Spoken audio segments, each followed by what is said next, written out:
अगर आपके खिलाफ हो गया है 376 की एफआईआर, सबसे पहले तो आपको तत्काल सीधे क्रिमिनल रिट फाइल करके हाई कोर्ट जाना होगा। क्रिमिनल रिट फाइल करके उस पर स्टे ले लेना होगा।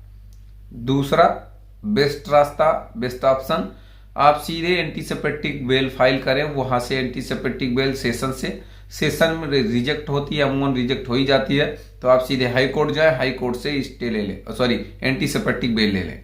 ये दूसरा रास्ता। तीसरा, मान लिया जाए आप जेल चले गए तो भी हाई कोर्ट से ही बेल होगी। चौथा सबसे बेस्ट रास्ता, अगर बेल करा लिया, चार्ज नहीं बना है तो सीधे डिस्चार्ज एप्लीकेशन लगाएं। ध्यान रखिए, अगर मेडिकल नहीं है, यानी कि मेडिकल में अगर प्रूफ नहीं हो रहा है 376, तो ये ध्यान रखें कि ऐसे कई जजमेंट्स हैं, अगर वो आपको चाहिए होगा तो वो आपको मिल भी जाएगा कि मेडिकल के बिना, मेडिकल के अभाव में 376 पे डिस्चार्ज मिल जाता है। अब सवाल यह है, कुछ लोग ये कहते हैं डिस्चार्ज हमारे यहाँ के वकील साहब कह रहे नहीं मिलता या नहीं लगाना है। तो कहने का ये मतलब है जो लॉ में प्रोविजन दिया गया है धारा 227 सीआरपीसी, वो बेकार का नहीं है। वो अगर कोई कानून, नियम कानून दिया गया है लॉ में, तो उसका पालन करना चाहिए, उसका इस्तेमाल करना चाहिए। उसका इस्तेमाल, अच्छा आपने डिस्चार्ज देने में आपका 10-20 हजार रुपए खर्चा भी नहीं होगा, नॉर्मल से पैसे में आपका काम हो जाना है। तो कहने का मतलब ये कि अगर आप नहीं काम करेंगे तो आपको राहत कैसे मिलेगा। एक सवाल और है कि डिस्चार्ज एप्लीकेशन देने से अगर डिस्चार्ज मिल गया तो 4-5 डेट में ही मुकदमा सारा खत्म, और वरना तो आप 15 साल 10 साल ट्रायल लड़ो, 5 साल ट्रायल लड़ो, ये भाई कोई बात नहीं है, आप लड़िए। सवाल यही है कि ट्रायल नहीं फेस करना तो डिस्चार्ज लो। अब एक बात और लोगों का ये होता है कि भाई अगर एफआईआर हुई और हमारा नाम फर्जी है तो उसमें हम क्या कर सकते हैं। ध्यान रखें, 376 की एफआईआर होते ही आप थाने पे तो जा नहीं सकते, क्योंकि तुरंत उठा के जेल भेज दिया जाएगा।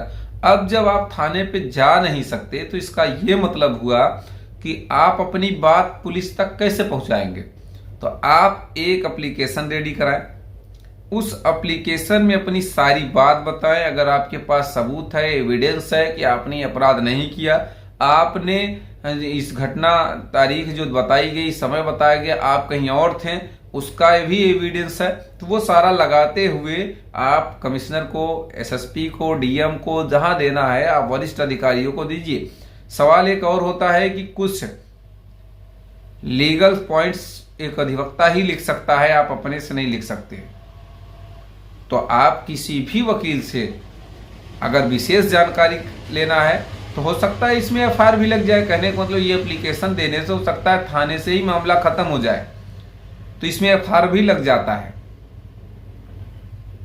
अगर एप्लीकेशन कैसे लिखना है, क्या लिखना है, जानकारी लेना है तो कमेंट बॉक्स में कमेंट जरूर कर दे, मैं बताऊंगा आपको। एक सवाल और लोगों का ये होता है कि क्या 376 की एफआईआर या 376 का केस समझौते के आधार पर खत्म किया जा सकता है। तो आपको बता दें, कंपाउंडेबल केस तो है नहीं, कंपाउंडेबल ये धारा है नहीं, तो इसमें समझौते की तो बात आप भूल जाओ। हाँ, एक अलग बात है कि भाई आप बयान वगैरह अपने फेवर में करा के मामले को जल्दी निपटा सकते हैं, खत्म कर सकते हैं, वो ठीक चलेगा, वो बात समझ में आती है। लेकिन कोई कहे समझौते से खत्म हो जाएगा तो ये सरासर गलत बात है। एक सवाल और होता है लोगों का कि मान लीजिए 376 का केस हो गया, बंदा जेल भी चला गया, और वो जब बाहर आया तो क्या बाहर आने के बाद वो दोबारा जेल जाता है। तो भाई जाहिर सी बात है, अगर आप दोबारा कोर्ट नहीं जाएंगे, आपके खिलाफ एनबीडब्ल्यू हो जाएगा, तो आप बिल्कुल जेल चले जाएंगे। एक बात और देखने को मिलती है, लोगों में पूछने को मिलती है कि क्या आपसी सहमति से संबंध बने हो तो उस पर 376 अप्लाई होती है या नहीं। तो ध्यान रखें, ऐसे तमाम जजमेंट अभी हाल ही में माननीय इलाहाबाद हाई कोर्ट ने बड़ा अच्छा जजमेंट दिया है कि शादीशुदा औरतों पे या आपसी सहमति पे। तो इस तरह आपसी सहमति पे संबंध बने हो या शादीशुदा औरत ने 376 का केस लगाया हो, बलात्कार का केस, रेप का केस लगाया हो, तो ऐसी स्थिति में बेल तो ये मान लीजिए चुटकी में होती है। दूसरी बात ये, आपसी सहमति से संबंध अगर बना हो, यानी कि बलात्कार की कहीं पुष्टि नहीं हो रही है, कहीं चोट खरोच भी नहीं है, मेडिकल में भी नहीं आ रहा है, तो ऐसी स्थिति में वो केस में आज नहीं कल अभियुक्त बरी भी होगा।